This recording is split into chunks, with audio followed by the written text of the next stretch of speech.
Hi, this is HL from the Hollywood Liberal, and welcome to the Hollywood Liberal's Raw vlog from NBC News Raw. We come to you every Monday morning here on NBC News Raw and thehollywoodliberal.com with a rundown of what we've been looking at in the past week and what we're going to be checking out this week. Alright, let's get to a couple of news stories from the past week.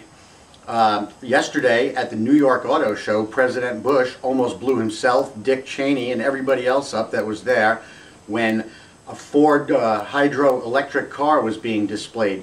Alan Mulally, the president of Ford, set up a display so that Bush could check out the hydrogen electric car and plug it in and start it up. But Bush almost went to plug the electrical cord into the hydrogen tank, which would have caused a big explosion and a major catastrophe. However, Mulally, the CEO of Ford, saw what was about to happen, ran out, grabbed Bush, and stopped him from plugging it in. He said, "Oh, I broke all protocol and I actually touched the president," because that's a big thing. You know, Bush is so untouchable that nobody can even touch him. But Mulally used his better judgment, made an executive decision, and decided to stop the president from blowing himself and the vice president up by plugging a hydroelectric car into an electricity socket. Elsewhere in the news, yesterday was Easter Sunday. The Pope made his usual speech on Easter Sunday morning at the Vatican.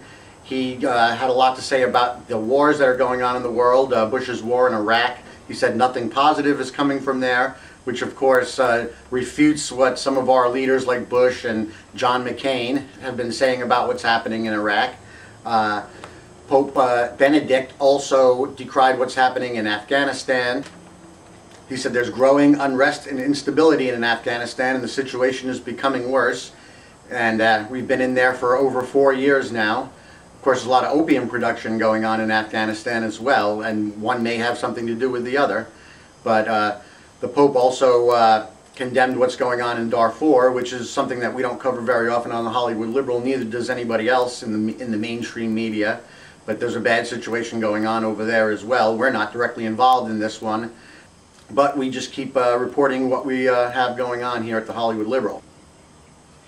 In another news story, the Democrats have reasserted their affirmation that they are moving further away from the demanded troop withdrawals that they originally passed in bills in the House and Senate. Carl Levin came out this weekend and seconded what Barack Obama said last week, which we reported on, where they said that if President Bush vetoes their bills, that they'll just go ahead and fund the war without the troop withdrawal demands intact. Then when they run for election next time, they can say, hey, at least we tried, you know, we tried to fight the war, we tried to stop it, but Bush just wouldn't let us. The Democrats happen to be the majority party in Congress right now, but they continue to bow to the will of George W. Bush. In other news, Monica Goodling, who is the chief aide to Attorney General Alberto Gonzales, resigned last week.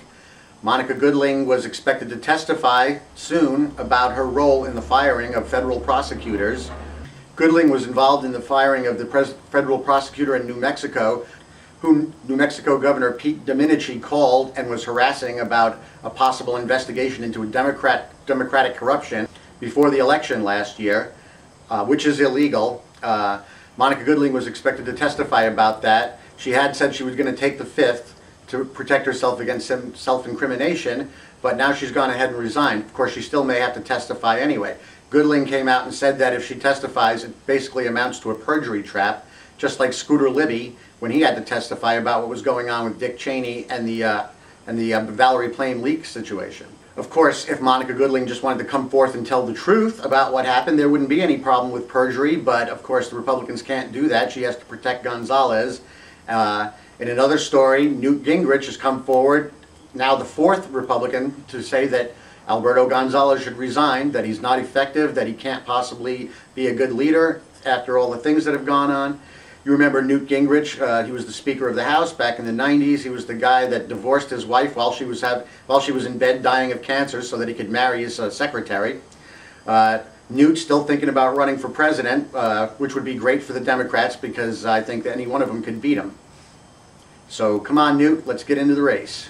And finally, we ran a comic last week about John McCain's little trip to Iraq, in which he went out to survey the situation. He said it was safe to walk the streets.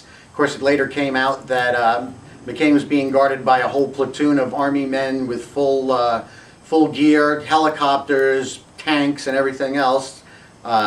McCain acted like nothing was really happening, that they were just out for a stroll.